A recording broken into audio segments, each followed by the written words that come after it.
Hello everyone, আসসালামু আলাইকুম। আপনারা সবাই কেমন আছেন? আশা করি অনেক ভালো আছেন। আলহামদুলিল্লাহ, আমি অনেক ভালো আছি। আজকে আমি আবারও চলে আসলাম আপনাদের মাঝে নতুন একটি ব্লগ ভিডিও নিয়ে। আমি শরীফ মাহমুদ আছি আপনাদের সাথে, আর আপনারা দেখছেন Facebook page and YouTube channel blog biker. মূলত আজকে যাচ্ছি আমি বাইক সার্ভিস করতে। আসলে আমার বাইকটা কেনার পর থেকে আমি এতটাই কম সময় পাইতেছি যে আমি বাইকটা রাইড করতে পারতেছি না সময়ের জন্য।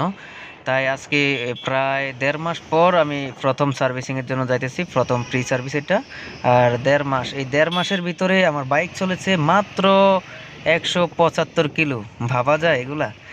১.৫ মাস পর এই জন্য আমি বাইক সার্ভিস করতে নিয়ে যাচ্ছি, আর সার্ভিস সেন্টারে গিয়ে অবশ্যই আপনাদেরকে দেখাবো কিভাবে সার্ভিস করে তারা।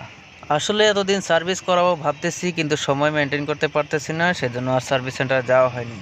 এখন সার্ভিস সেন্টারে হেল্পলাইনে কথা বললাম, তারা বললো আসার জন্য। দেন এখন নিয়ে যাচ্ছি আমি সার্ভিস সেন্টারে।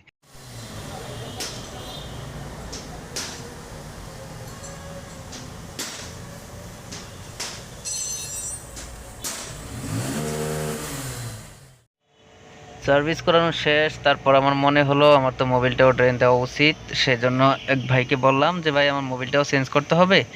তখন উনি মোবিল আর মোবিল ফিল্টার নিয়ে আসলো। এই যে আপনারা দেখতে পারতেছেন, মোবিল চেঞ্জ করতেছে, এই মোবিল ফিল্টারটি খুলতেছে।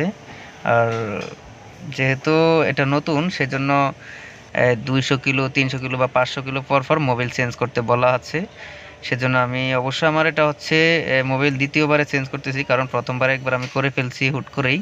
এখন দ্বিতীয়বারে মোবিল চেঞ্জ করতেছি। আর এটা হচ্ছে মিনারেল, মডুলের মিনারেল মোবিল। অবশ্যই আপনারা যারা বাইক চালান তারা অবশ্যই চিনবেন। ফাইনালি বাইক সার্ভিসিং শেষ করে এখন আবার বাসার উদ্দেশ্যে রওনা হয়ে গেলাম। আর ভাবা যায় এটা যে ভাই, আমি ১.৫ মাসে ১৭৫ কিলো বাইক চালিয়েছি। আসলে মেইনলি বিষয় হচ্ছে আমি বাইক চালাতে পারি নাই, এজন্য যে আমার কাগজপত্র কিছুই দেয় নাই শোরুম থেকে। এজন্য আমি চালাতে পারি নাই, আর বাইক চলে না রাস্তায়। সেজন্য ১৭৫ কিলোতে আমি প্রথম প্রি সার্ভিসটা নিয়ে নিলাম। অবশ্যই এটাতে আমার ভালো হয়েছে না অসুবিধা হয়েছে তা আমি ঠিক জানি না।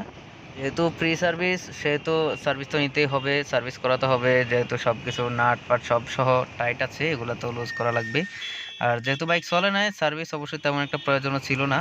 তারপরও প্রথম প্রি সার্ভিসটা নিয়ে নিলাম, দেখি তারপর কবে আবার সার্ভিসিংয়ের ডেট ফিক্স করা লাগবে, তো সেজন্য সিরিয়াল মেনটেন করার জন্য সার্ভিসটা নিয়ে নিলাম। তো আপনারা যারা আমাকে দেখছেন এতক্ষণ ধরে, তাদেরকে অসংখ্য অসংখ্য ধন্যবাদ। আর হচ্ছে আমি এখনই বাসায় চলে যাচ্ছি। আর আপনারা যারা এতক্ষণ আমাকে সময় দিয়েছেন তাদেরকে অসংখ্য ধন্যবাদ।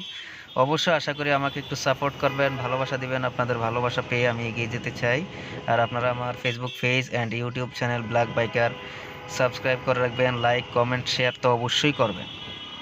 এতক্ষণ যারা আমাকে সময় দিয়েছেন তাদের সবাইকে অসংখ্য অসংখ্য ধন্যবাদ। রাস্তায় মোটামুটি ভালোই জ্যাম আছে, তাই চাচ্ছি ভিডিওটা কন্টিনিউ না করার জন্য। যেহেতু রাস্তায় জ্যাম আছে, আমি অবশ্যই চিপা চাপা দিয়ে চলে আসছি একটু।